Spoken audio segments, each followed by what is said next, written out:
ஜெகத்தோட அரசு பரிமாணம் செய்யக்கூடிய யாரு? துரியோதன மகாராஜா. யாரு? துரியோதன மகாராஜா. என் தங்கை பிள்ளை. ஓ, உங்க தங்க பிள்ளை. அவரு அம்மா காண்டா. நீங்க அம்மாக்கார.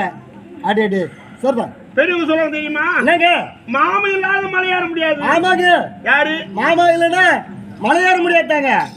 எப்படி இருக்கிறீங்க? அம்மாக்காரோட சவாசம் இருந்தா இல்லையா? எங்க அம்மாக்கார எப்போ போய் சேர்ந்துட்டான்.